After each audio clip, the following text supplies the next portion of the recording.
BA third year student बेटा ਆਪਾਂ ਕੀਤਾ ਸੀਗਾ ਨਾ ਆਰਗਨਸ ਆਫ ਦੀ ਗਵਰਨਮੈਂਟ ਜਿਹਦੇ ਵਿੱਚ ਮੈਂ ਤੁਹਾਨੂੰ ਕਰਵਾਇਆ ਸੀਗਾ ਕਿ ਪਾਰਲੀਮੈਂਟ ਦੀਆਂ ਬ੍ਰਿਟਿਸ਼ ਦੇ ਵਿੱਚ ਪਾਰਲੀਮੈਂਟ ਦੀਆਂ ਕਿਹੜੀਆਂ ਵਿਸ਼ੇਸ਼ਤਾਵਾਂ ਨੇ। ਸੋ ਅੱਜ ਆਪਾਂ ਕਰਨਾ ਹੈ House of Lords. House of ਲॉर्ड्स ਕਰਨ ਤੋਂ ਪਹਿਲਾਂ ਮੈਂ ਤੁਹਾਨੂੰ ਇੱਕ ਵਾਰੀ ਫਿਰ ਤੋਂ ਦੁਬਾਰਾ ਉਸੇ ਚਾਰਟ 'ਤੇ ਲੈ ਕੇ ਜਾਣਾ ਚਾਹੁੰਦੀ ਜਿਹਦੇ ਵਿੱਚ ਆਪਾਂ ਕੀਤਾ ਸੀ organs of the government, legislative, executive ਤੇ ਜੁਡੀਸ਼ਰੀ। ਇਹਦੇ ਵਿੱਚ ਆਪਾਂ ਲੈਜਿਸਲੇਟਿਵ ਦੇ ਵਿੱਚ ਕੀਤਾ ਸੀਗਾ। ਲੈਜਿਸਲੇਟਿਵ ਦਾ ਕੰਮ ਹੁੰਦਾ ਕਾਨੂੰਨ ਨੂੰ ਬਣਾਉਣਾ। ਇੰਗਲੈਂਡ ਦੇ ਜਿਹੜਾ ਹੈਗਾ ਆਪਣਾ ਬਰਤਾਨੀਆ ਦੇ ਵਿੱਚ ਕੌਣ ਕਾਨੂੰਨ ਬਣਾਉਂਦਾ ਹੈ? ਸੰਸਦ। ਸੰਸਦ ਦੇ ਵਿੱਚ ਬੇਟਾ ਦੋ ਹਾਊਸਿਸ ਹੁੰਦੇ ਨੇ, House of Lords, House of Common. ਅੱਜ ਆਪਾਂ ਪੜ੍ਹਨਾ ਹੈ ਹਾਊਸ ਆਫ ਲॉर्ड्स ਬਾਰੇ। ਹਾਊਸ ਆਫ ਲॉर्ड्स ਜਿਹੜਾ ਹੈਗਾ ਬੇਟਾ ਇਹਦੇ ਵਿੱਚ ਟੋਟਲ ਮੈਂਬਰ ਅੱਜ ਦੇ 812 ਹੈ। ਵੈਸੇ ਇਹਨਾਂ ਦੀ ਗਿਣਤੀ ਜਿਹੜੀ ਹੈਗੀ ਆ ਉਹ ਨਿਸ਼ਚਿਤ ਨਹੀਂ ਹੁੰਦੀ। ਹਾਊਸ ਆਫ ਲॉर्ड्स ਨੂੰ ਬੇਟਾ ਹਾਊਸ ਆਫ ਲॉर्ड्स ਮੀਨਸ ਹੁੰਦੇ ਜੱਦੀ। ਕਿਉਂ ਕਿਹਾ ਜਾਂਦਾ ਹੈ ਇਹਨਾਂ ਨੂੰ ਲॉर्ड्स ਕਿਉਂ ਕਿਹਾ ਜਾਂਦਾ ਹੈ?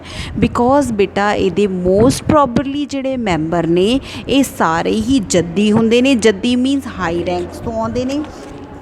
यानी कि अगर सपोज करो दादा अगर उसका मैंबर है तो अगे उस तो जाके उसका बेटा, फिर उसका बेटा, फिर उसका बेटा, अगे तो अगे पीढ़ी दर पीढ़ी जोड़े है ये मैंबर जोड़े है वो चलते रहते हैं। सो इस करके इसको हाउस ऑफ लॉर्ड्स जोड़ा है वो कहा जाता है।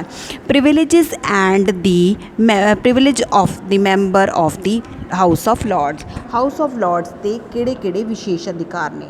नंबर 1 लार्ड सदन के मैंबर ਨੂੰ सदन ਦੇ ਵਿੱਚ ਭਾਸ਼ਣ ਦੇਣ ਦੀ ਸੁਤੰਤਰਤਾ ਹੁੰਦੀ ਹੈ। Number 1 they can express their views in the parliament. ठीक है, फस्ट ऑफ ऑल इन्हों का यह है कि दे can express the views in the parliament. And the second thing is that और इन्हों के व्यूज़ अगर इन्हों के व्यूज़ किसी को नहीं पसंद आते या किसी तरह भी कोई भी प्रॉब्लम आती है तो इन्हों के खिलाफ कोई भी कार्रवाई जी हैगी वो नहीं की जा सकती। Then second thing is that lord सदन के मैंबर व्यक्तिगत रूप पर्सनली सीधे तौर पर बादशाह मिल सकते। Means they can meet personally with the king और क्वीन ऑफ द बरतानिया। दैन थर्ड है सदन के समागम के दिनों के विच किसी भी मैंबर को गिरफ्तार नहीं किया जा सकता। यानी कि जो सैशन चल रहा हो इस दे हाउस ऑफ लॉर्ड्स से किसी भी मैंबर को अरेस्ट नहीं किया जा सकता। ठीक है, हाउस ऑफ लॉर्ड्स सदन के सारे ही मैंबर बहुसम्मति के फैसले के विरुद्ध अपना रोष प्रदर्शन किसी भी तरह आर्टिकल के रूप में लिखती रूप में दे सकते हैं। इन्हों सालाना भत्ता जोड़ा है 1,35,406 पौंड एनुअली मिलता है। ठीक है, और उस तो बाद इन्हों के वेस्टमिनल महल के जोड़ा है इनू या जिन्होंने संसद भवन कहते हैं उत्थे भी आने जाने का सारा इन्हों खर्चा जोड़ा है मिलता है। उस तो बाद disabilities of member of the House of Lord. Disabilities किहड़ियां ने? ये तो हो गया प्रिविलेजेस। उस तो बाद है डिसेबिलिटीज़ मीनस लॉर्ड नंबर 1 लॉर्ड सदन के मैंबर कामनत सदन के मैंबर की चोण नहीं लड़ सकते। Means they can not elect they can not मतलब elect the elections of the House of Commons. Means अगर कोई परसन हाउस ऑफ लॉर्ड्स का मैंबर है तो हाउस ऑफ लॉर्ड्स का मैंबर ही रहेगा, वो हाउस ऑफ कॉमन के लिए चोण नहीं लड़ सकता। उस तो बाद है लॉर्ड सदन के मैंबरों को कामनत सदन दियां चोणां दे विच वोट पाउण का अधिकार भी नहीं है। मीनस जदों भी इलैक्शनस हुंदियां ने house of Commons the elections हुंदियां ने हाउस ऑफ लॉर्ड्स का कोई भी मैंबर उस दे विच जिहड़ा हैगा वो चोण नहीं लड़ सकता। इन्हां दियां मीटिंग्स बेटा बादशाह बुलाउंदा है, कदी भी बुला सकदा है।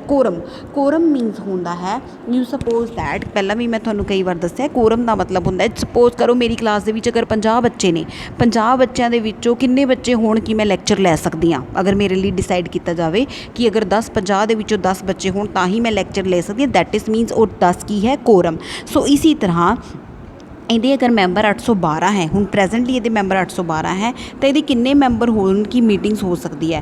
ये किन्ने मैंबर ने? सिर्फ 3 मैंबर। यानी कि 812 के विचों अगर 3 मैंबर ने तो यदा मीटिंग जिहड़ियां है बुलाइया जांदियां। परंतु किसी भी बिल के पास होने के लिए 30 मैंबर घट तो घट 30 मैंबरों का हाज़र होना जरूरी है। ठीक है, हाउस ऑफ लॉर्ड्स का जोड़ा प्रेजेंटली सभापति है वो कौन है? Lord Fowler. कौन है? Lord Fowler, sorry Lord Fowler, जो कि 1 सितंबर 2016 के विच अपॉइंट होया है। उस तो बाद आता है बेटा woolsack. What do you mean by the woolsack? Lord सदन का सभापति जिस लाल रंग के गद्दे ते बैठ के लॉर्ड सदन की प्रधानगी करता है उसनों वूलसैक कहा जाता है। वूलसैक होंदा है उनका गद्दा जो लाल रंग का गद्दा जिस दे उत्ते लॉर्ड सदन का सभापति बैठता है उसनों वूलसैक कहा जाता है। वूलसैक उस तो बाद आता है बेटा लॉर्ड्स। ये बेटा एक उप सभापति भी होंगे, एक होंगे सभापति तो एक उप सभापति भी होंगे लॉर्ड सदन का कि जो अगर अपना जोड़ा है सभापति यानी कि मेन ਜਿਹੜਾ ਹੈਗਾ ਉਹਦਾ ਸਪੀਕਰ ਅਗਰ ਐਬਸੈਂਟ ਹੈ ਤਾਂ ਉਸ ਦੀ ਐਬਸੈਂਸ ਦੇ ਵਿੱਚ ਜਿਹੜਾ ਹੈਗਾ ਉਹ ਡਿਪਟੀ ਸਪੀਕਰ ਜਿਹੜਾ ਹੈਗਾ ਉਹ ਉਸ ਦੀ ਮੀਟਿੰਗਸ ਨੂੰ ਸੰਭਾਲਦਾ ਹੈ।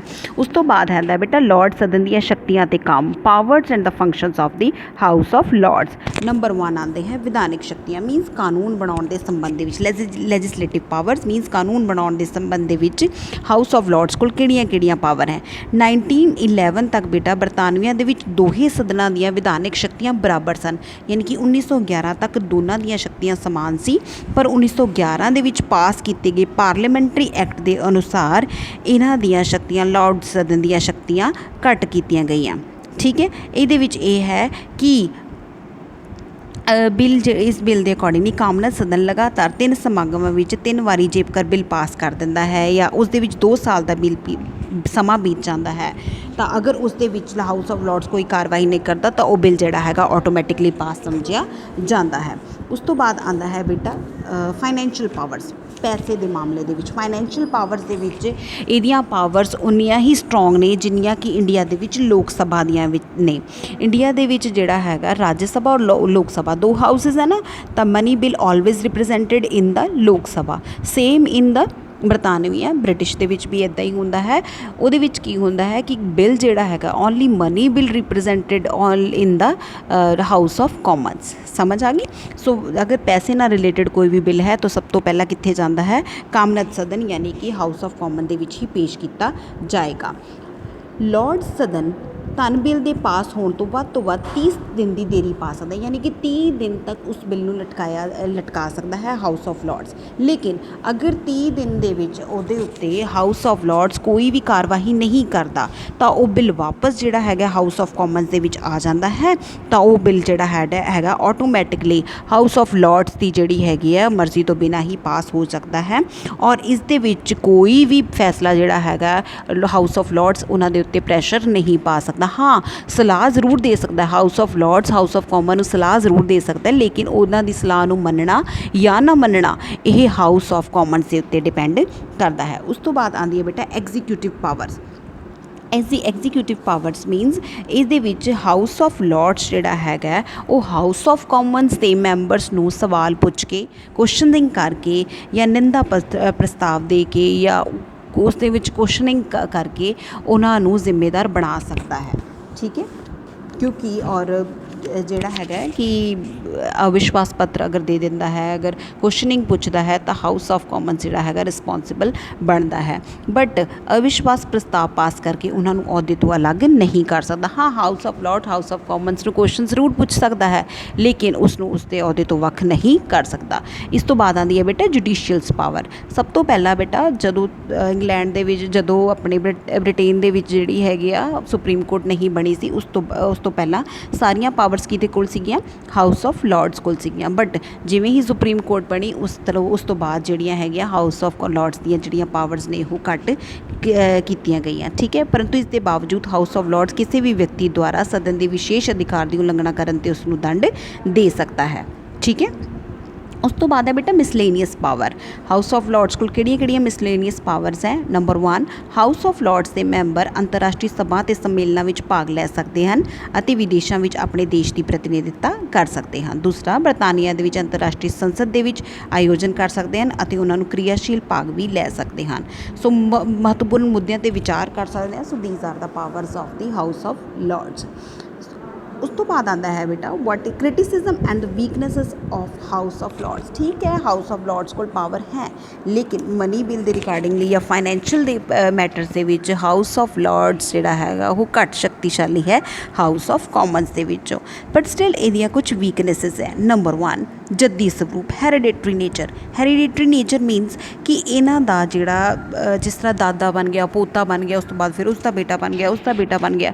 ਸੋ ਇਸ ਕਰਕੇ ਇਹਦੇ ਵਿੱਚ ਜਿਹੜਾ ਹੈਗਾ ਇਹਨਾਂ ਦੇ ਵਿੱਚ ਰਿਸਪੋਂਸਿਬਿਲਿਟੀ ਦੀ ਭਾਵਨਾ ਘੱਟ ਹੁੰਦੀ ਹੈ। ਸੋ ਇਸ ਕਰਕੇ ਕਿਹਾ ਜਾਂਦਾ ਕਿ ਇਹਨਾਂ ਦਾ ਨੇਚਰ ਜਿਹੜਾ ਹੈਗਾ ਉਹ ਹੈਰੀਡੇਟਰੀ ਨੇਚਰ ਹੈ। ਉਸ ਤੋਂ ਬਾਅਦ ਆਉਂਦਾ ਹੈ ਕਿ ਅਮੀਰਾਂ ਦਾ ਗੜ੍ਹ ਕਿਹਾ ਜਾਂਦਾ ਹੈ। ਅਮੀਰਾਂ ਦਾ ਗੜ੍ਹ ਮੀਨਸ ਹਾਊਸ ਆਫ ਲਾਰਡਸ ਦੇ ਵਿੱਚ ਜਿੰਨੇ ਵੀ ਮੈਂਬਰ ਨੇ ਉਹ ਸਾਰੇ ਹੀ ਰਿਚ ਫੈਮਲੀਜ਼ ਨੂੰ ਬਿਲੋਂਗ ਕਰਦੇ ਨੇ।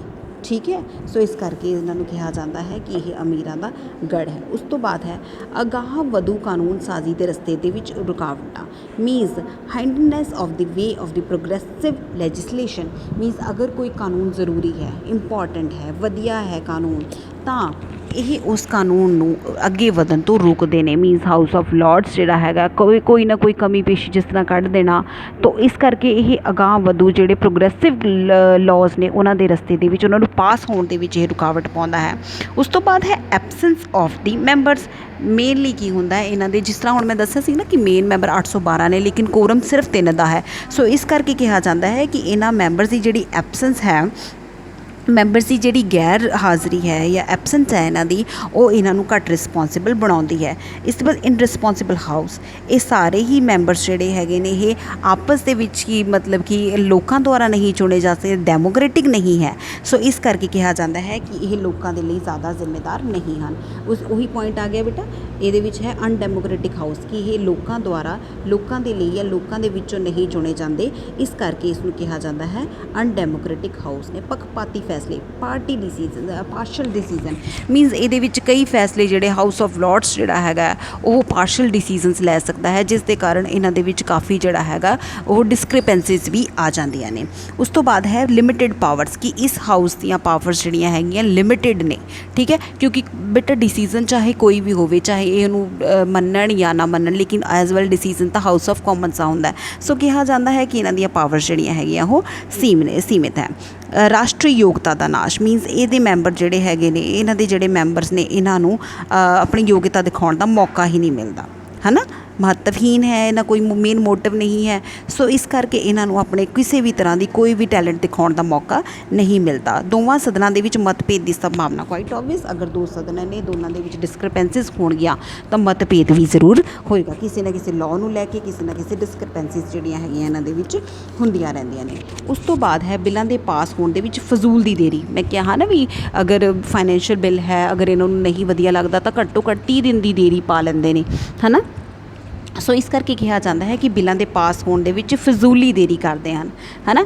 ਸਮੇਂ ਅਤੇ ਧਨ ਦੀ ਬਰਬਾਦੀ, ਕੁਆਇਟ ਓਬਵੀਅਸ, ਅਗਰ ਕੋਈ ਬਿੱਲ ਹੈ ਉਹ ਜਲਦੀ ਪਾਸ ਹੋਣਾ ਚਾਹੀਦਾ ਹੈ। ਹਾਊਸ ਆਫ ਲਾਰਡਸ ਦੇ ਵਿੱਚ 30 ਦਿਨ ਤੱਕ ਲਟਕਿਆ ਰਹਿੰਦਾ ਹੈ ਔਰ ਇਹਨਾਂ ਨੂੰ ਸੈਲਰੀਜ਼ ਵੀ ਮਿਲਦੀਆਂ ਨੇ। ਸੋ ਇਸ ਕਰਕੇ ਕਿਹਾ ਜਾਂਦਾ ਹੈ ਕਿ ਇਹ ਟਾਈਮ ਦੀ ਔਰ ਪੈਸੇ ਦੀ ਬਰਬਾਦੀ ਹੈ ਹਾਊਸ ਆਫ ਲਾਰਡਸ। ਉਸ ਤੋਂ ਬਾਅਦ ਹੈ ਹਾਊਸ ਆਫ ਲਾਰਡਸ ਦੇ ਮੈਂਬਰ ਅਤੇ ਭ੍ਰਿਸ਼ਟਾਚਾਰ ਮੀਨਸ ਇਹਦੇ ਵਿੱਚ ਜਿਹੜਾ ਹੈਗਾ ਕਰਪਸ਼ਨਸ ਦੀ ਜਿਹੜੇ ਹੈਗੇ ਨੇ ਉਹ ਜ਼ਿਆਦਾ ਚਾਂਸਿਸ ਹੁੰਦੇ ਨੇ। ਲਾਈਕ ਅਗਰ ਸਰਕਾਰ ਨੂੰ ਨੀਚਾ ਦਿਖਾਉਣਾ ਹੈ, ਸਰਕਾਰ ਦੀ ਨੀਤੀਆਂ ਨੂੰ ਓਵਰ ਰੂਲਡ ਕਰਨਾ ਹੈ, ਤਾਂ ਪੈਸੇ ਕਿਸੇ ਤੋਂ ਪੈਸੇ ਲੈ ਕੇ ਉਹਨਾਂ ਨੂੰ ਕੁਐਸਚਨਿੰਗ ਕਰਨੀ ਇਸ ਤਰ੍ਹਾਂ ਦੀ। ਸੋ ਇਸ ਕਰਕੇ ਕਿਹਾ ਜਾਂਦਾ ਹੈ ਕਿ ਇਹ ਜਿਹੜਾ ਹੈਗਾ ਕਰਪਸ਼ਨ ਦਾ ਹਾਊਸ ਹੈ। ਉਸ ਤੋਂ ਬਾਅਦ ਬੇਟਾ ਚਾਹੇ ਇਹਦੀਆਂ ਪਾਵਰਸ ਹਾਊਸ ਆਫ ਕਾਮਨਸ ਦੇ ਬਰਾਬਰ ਨਹੀਂ ਹੈ, ਬਟ ਸਟਿਲ ਚਾਹੇ ਇਹਦੇ ਕ੍ਰਿਟਿਸਿਜ਼ਮ ਲੱਖ ਨੇ, ਬਟ ਸਟਿਲ ਫੇਰ ਵੀ ਹਾਊਸ ਆਫ ਲਾਰਡਸ ਜਿਹੜਾ ਹੈਗਾ ਉਸ ਦੀ ਆਪਣੀ ਹੀ ਇੱਕ ਜਿਹੜੀ ਹੈਗੀ ਯੂਟਿਲਿਟੀ ਹੈ। ਨੰਬਰ 1 ਰੁਕਾਵਟ ਪਾਉਣ ਵਾਲਾ ਸਦਨ। ਰੁਕਾਵਟ ਮੀਨਸ ਅਗਰ ਕੋਈ ਬਿੱਲ ਪਾਸ ਨਹੀਂ ਹੋਣਾ ਚਾਹੀਦਾ, ਉਸ ਬਿੱਲ ਦੇ ਵਿੱਚ ਕੁਝ ਕਮੀਆਂ ਪੇਸ਼ੀਆਂ ਹੈਗੀਆਂ, ਤਾਂ ਉਸ ਬਿੱਲ ਨੂੰ ਹੈਲਡ ਅਪ ਕਰਨਾ ਔਰ ਰੋਕ ਲੈਣਾ, ਜਾਂ ਉਸ ਬਿੱਲ ਨੂੰ ਥੋੜ੍ਹੇ ਟਾਈਮ ਦੇ ਲਈ ਉਸ ਦੇ ਉੱਤੇ ਕੁਐਸਚਨਿੰਗ ਕਰ ਦੇਣੀ, ਤਾਂ ਇਹ ਵੀ ਜਿਹੜਾ ਹੈਗਾ ਇੱਕ ਫਾਇਦੇ ਵਾਲਾ ਗੱਲ ਹੈ।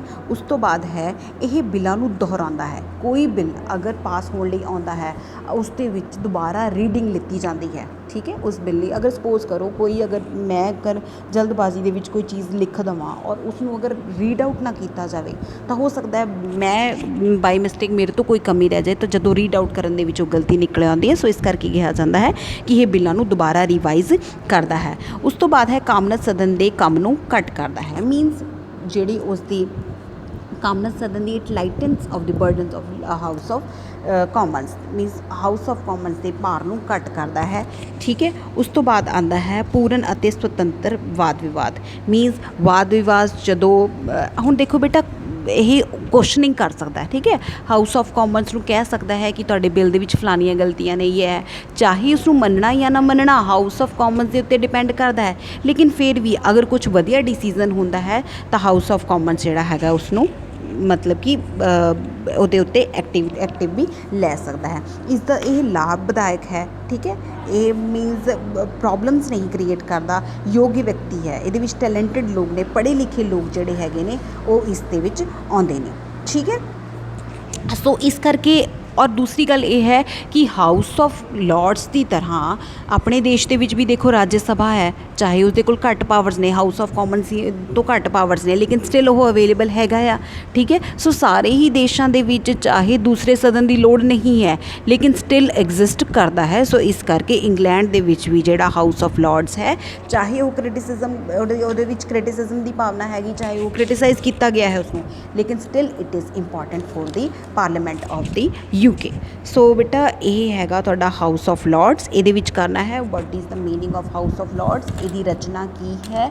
ਠੀਕ ਹੈ, ਇਹਦੇ ਵਿੱਚ ਕਿਹੜੇ ਕਿਹੜੇ ਮੈਂਬਰਸ ਹੁੰਦੇ ਨੇ, ਹਾਊਸ ਆਫ ਲਾਰਡਸ ਦੇ ਕਿਹੜੇ ਕਿਹੜੇ ਕੰਮ ਨੇ, ਇਹਦਾ ਕ੍ਰਿਟਿਸਿਜ਼ਮ ਕੀ ਹੈ, ਬਟ ਸਟਿਲ ਇਸ ਦੀ ਯੂਟਿਲਿਟੀ ਕੀ ਹੈ।